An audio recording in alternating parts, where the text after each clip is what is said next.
We had a story in November or so about thing that you had together at your house, where you had a bunch of blues guitarists around, you had a bunch of avant-garde jazz players, and you were jamming with all those people, and evidently thinking about putting something together like that. Is that on, or how does that?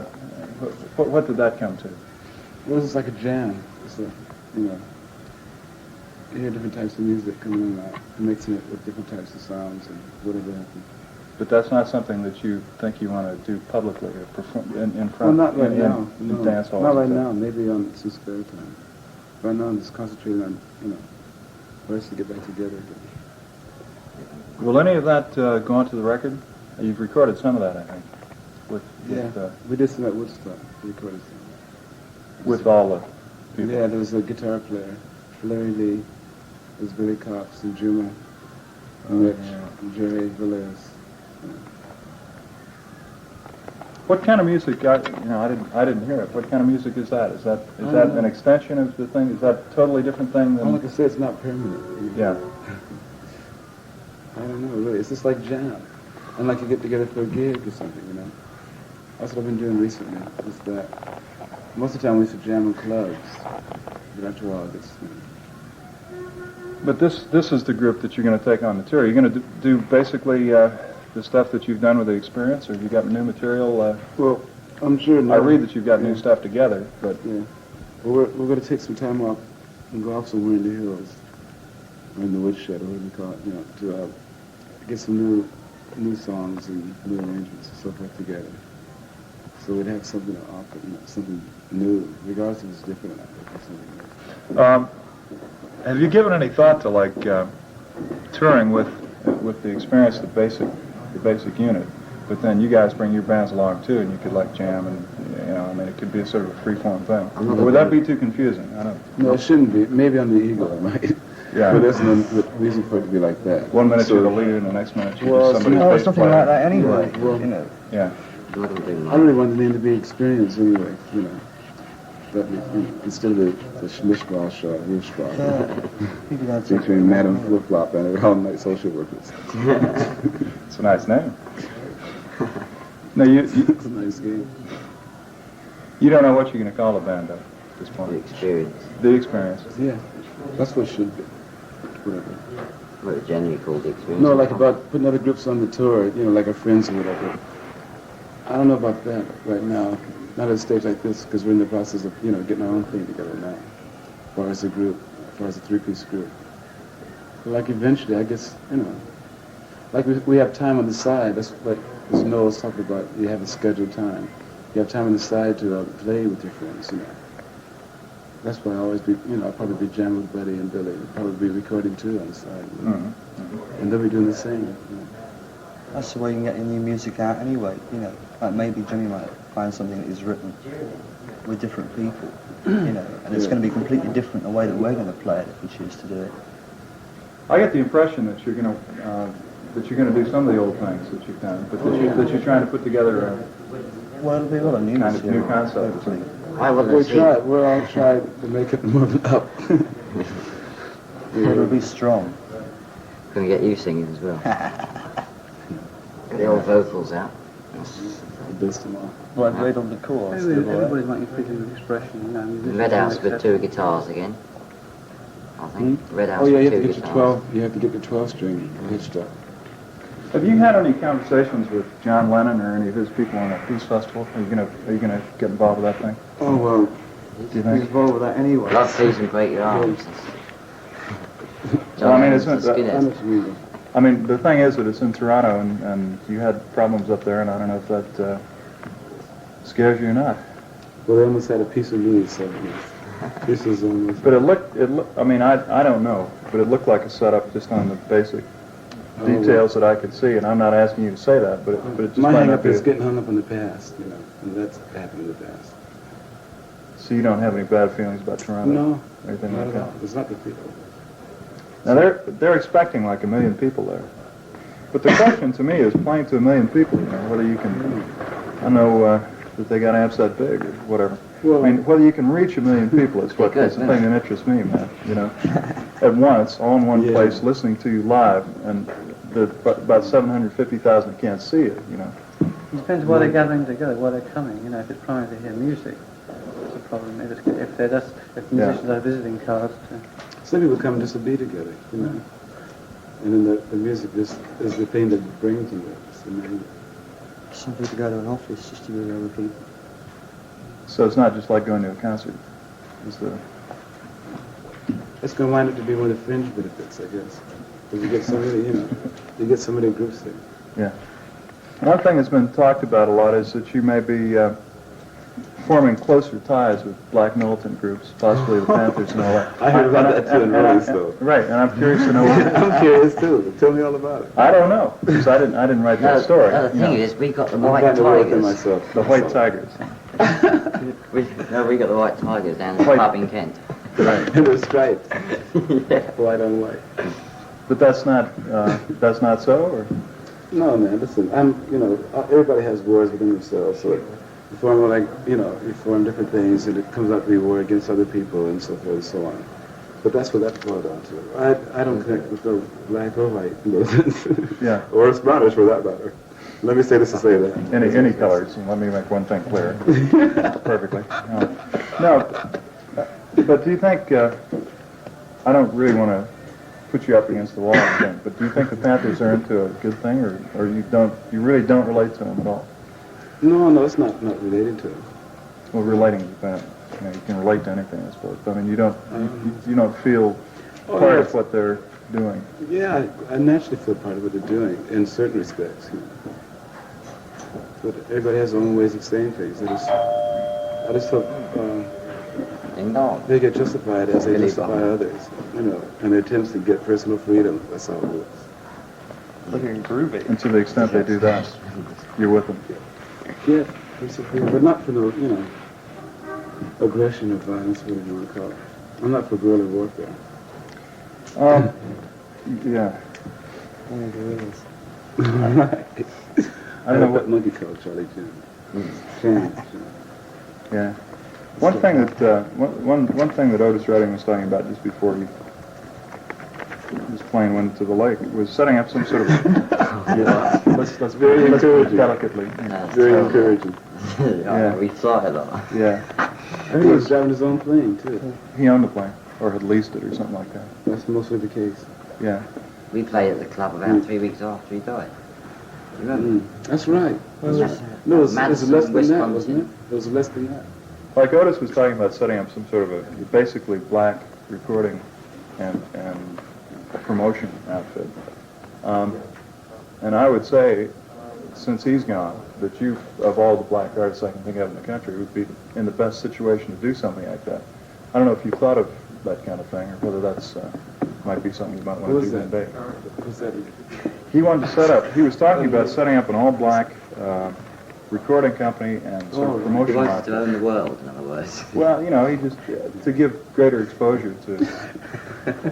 That's right. Well, Bill Cosby and people like that supposedly doing that as well. Yeah, but they, Yeah, that's just giving exposure to one thing, so what? Cosby in particular seems to flop at that. I mean, that Yeah. company just fell through.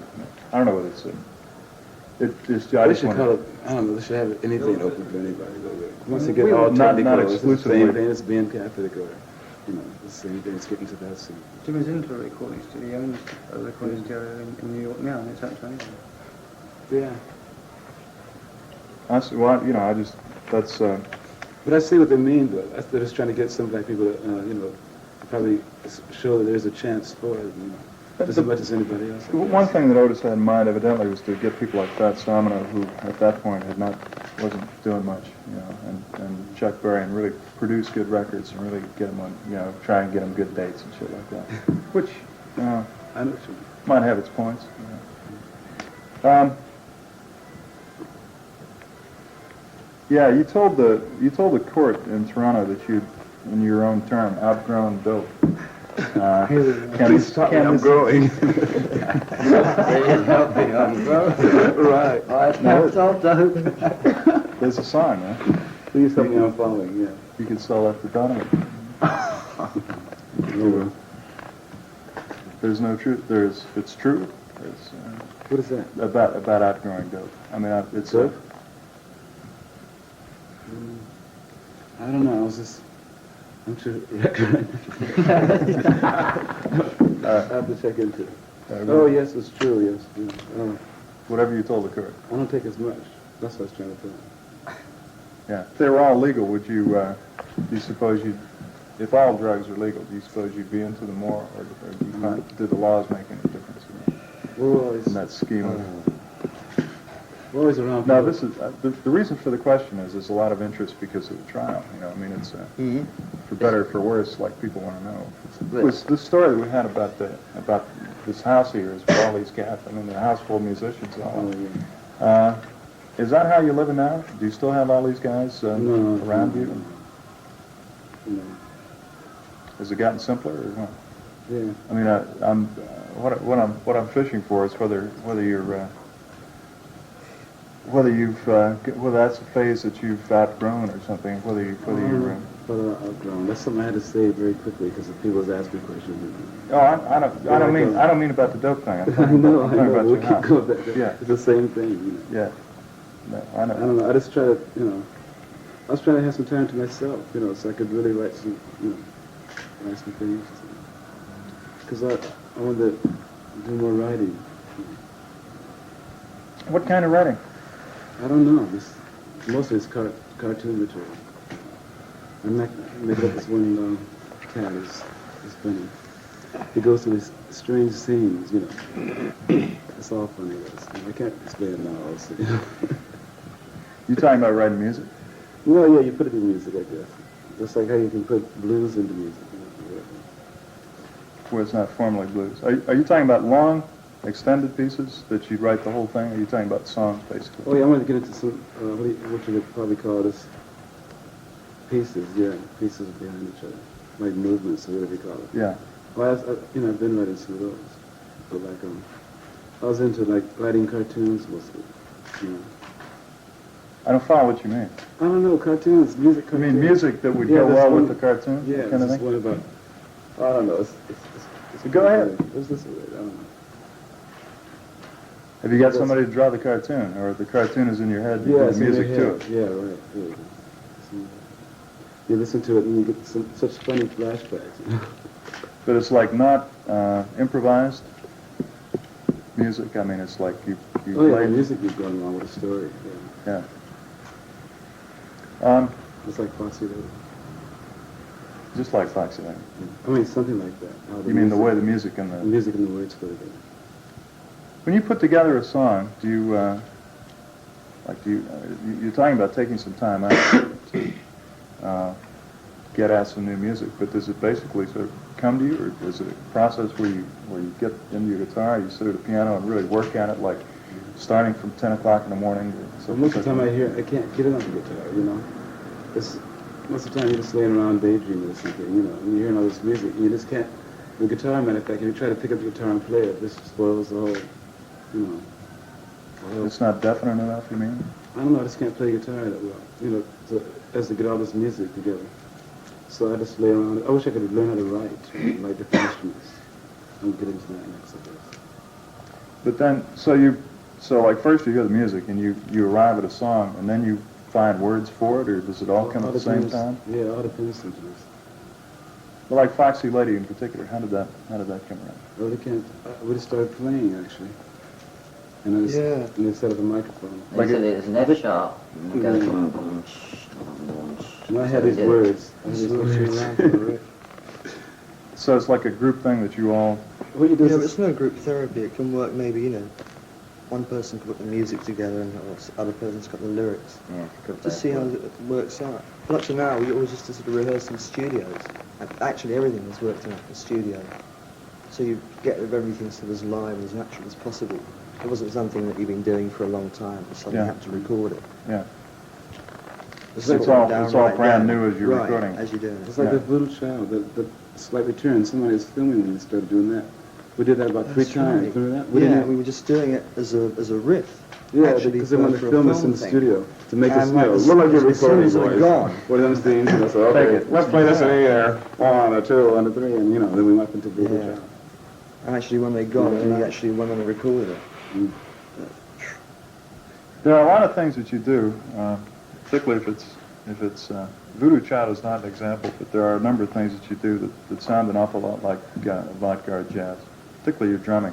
When you're really churning it up, and then you're really blowing on top of it, and the bass line gets really free, it sounds a lot like avant-garde jazz. Well, that's where it comes from, is the drumming. There's just no actual bar lines anymore, you know.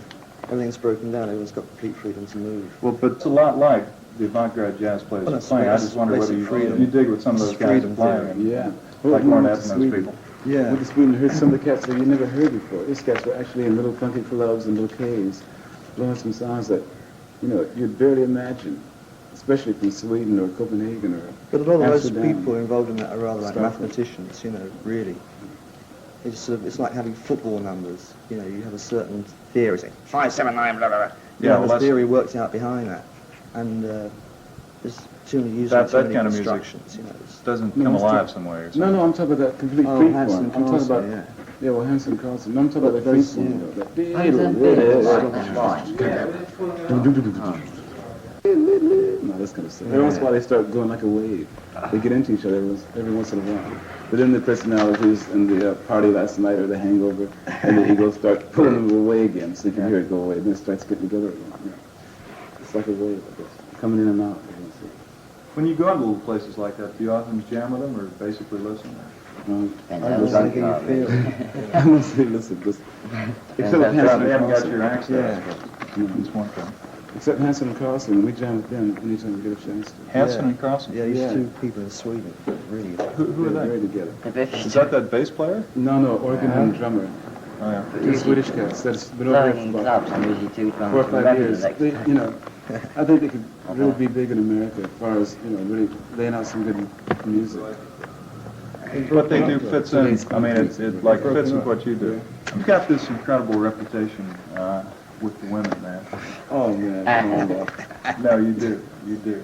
It's so true. And the thing is, like I've heard these stories where Jimi Hendrix balled every chick at a party and there were No, like 100 that's- chicks there. It defies the imagination. Yeah, there's no girls How can there, that was be? it? No, we had 35, Rich has 35, and I had 35. Well, that's true. And the first tour, this one over here, real. No. It just depends. Really, I mean, it's- there are, you know, you're aware that there are all these stories out, and the way they're good for the image, I suppose. Well, I guess, well, you know, there's, There's no point. Comes one of our scenes. There's no that truth comes in one of our the scenes to find out. It's really just a dyked wall. A lesbian tour, not true. And we like watching. It's better than being a retired spinster anyway. Yeah. No, that reputation is just so incredible because, you know, like I hear one story and then I hear it 2 weeks later and I hear twice as many chicks in it. And it's 45 chicks in Can't 2 believe hours, you everything's- know. Yeah, We carry a case full of vibrators with us.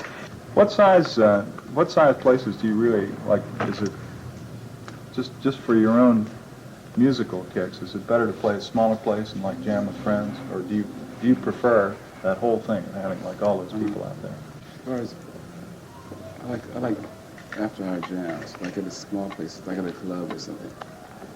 And then you get another feeling, you get off in another way, you know, with all those people there, you know. You get another feeling, then you mix it in with something else that you get, I don't know.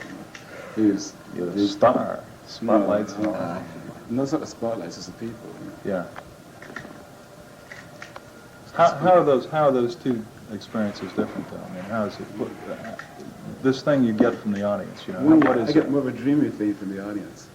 You know, it's more of a thing that you go off into, you know, you get to such a pitch sometimes that you go off into another thing and you don't forget about the audience. But you forget about all the paranoia that, you know, you're saying, oh gosh, we're on stage, what are we going to do now?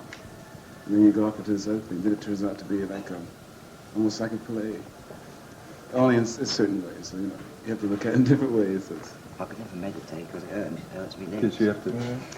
It does. I can't see how people sit there. I don't know when to do anything wrong.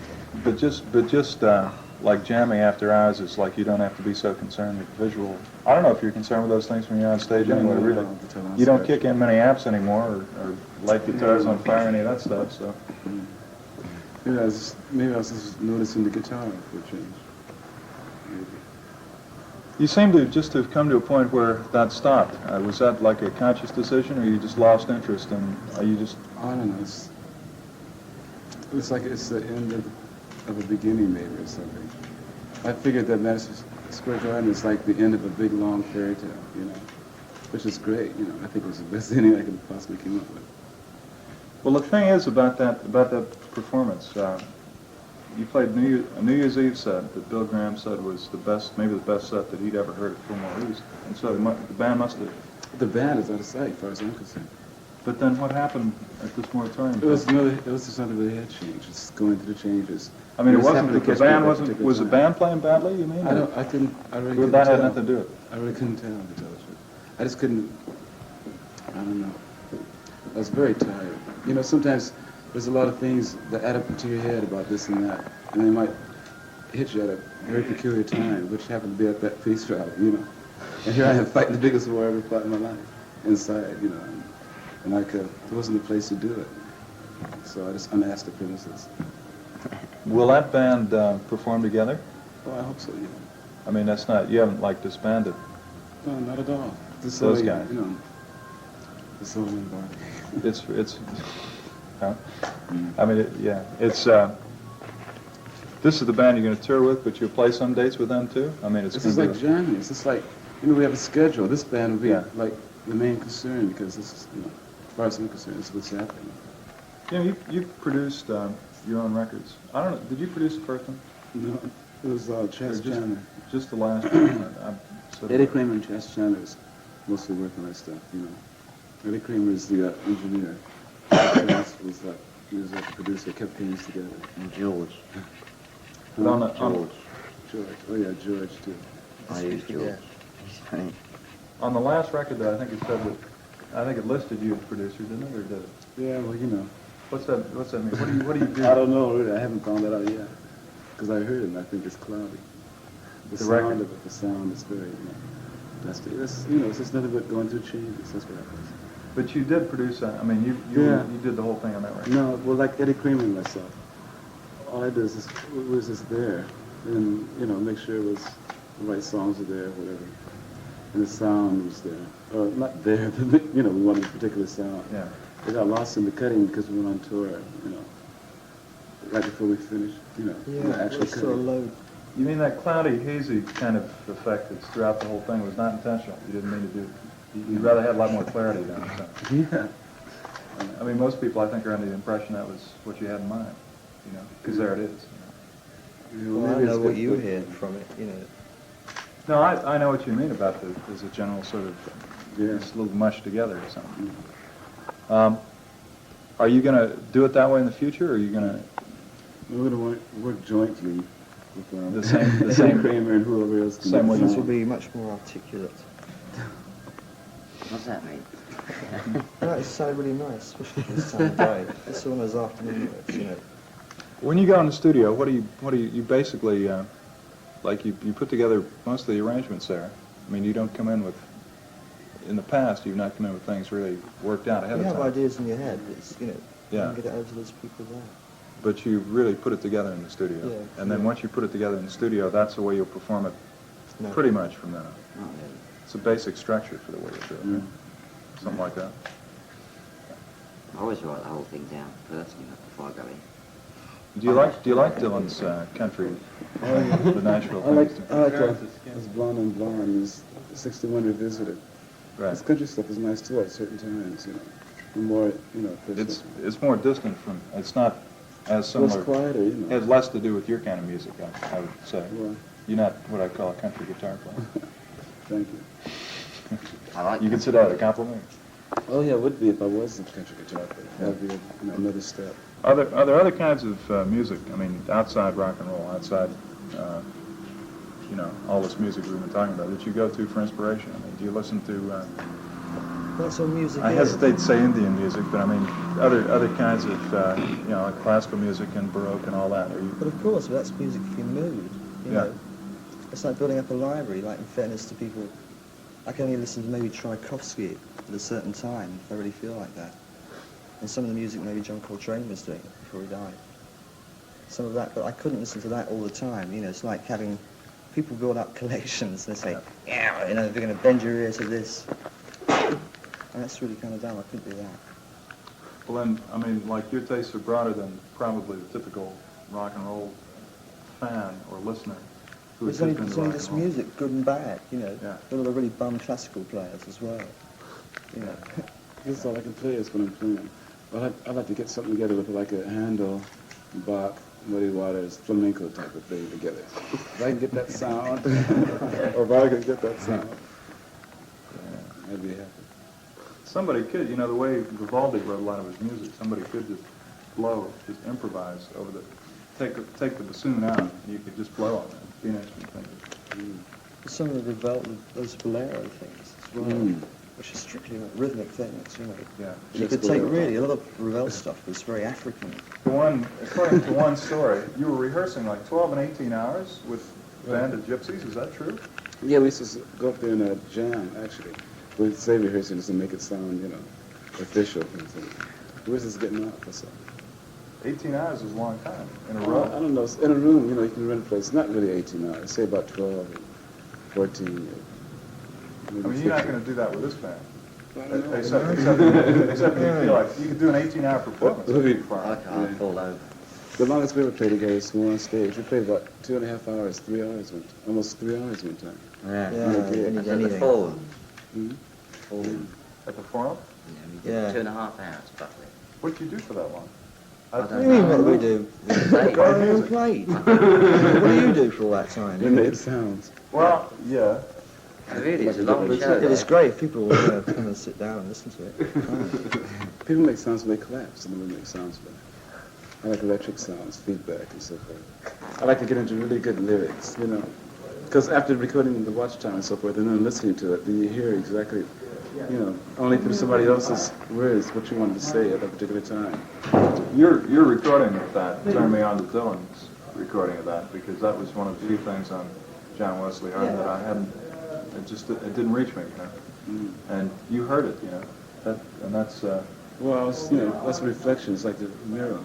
Have you played with people like Roland Kirk and those kind of people? Oh yeah, I had a jam with him at Ronnie Scott's in England, in London, and it was, you know, what else can you say? But it was just, you know, I really got up. It was great. It was really great.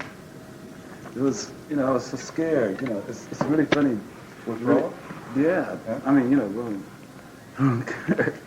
I mean, they can't make all the sounds and so forth. I might just hit one note, it might be interfering, and you know, but I would go on great. I thought. They told me I should have turned it up.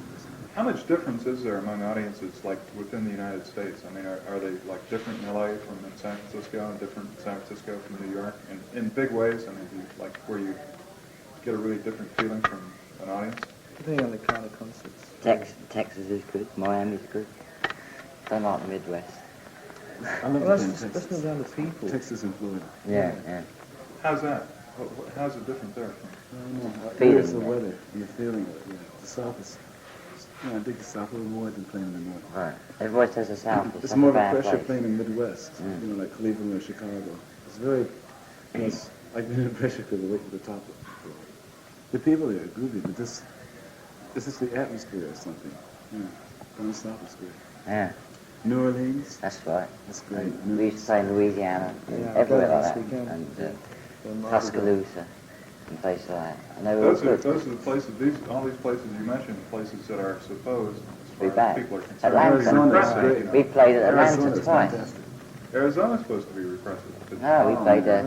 I mean, I'm just talking about how they're normally viewed. You know, like No, the it's South. great. We're- Utah, Cool, what? you know, the colleges. Salt all Lake those places. City, Oregon. What about Utah? How they treat you in Utah? Salt Well, Lake the City. people, you know, once we're off stage, it's another world. But like the people are great, you know. But like when we played at the gigs, they was really listening. They was really tuned in, some kind of way or another. I think it was the air.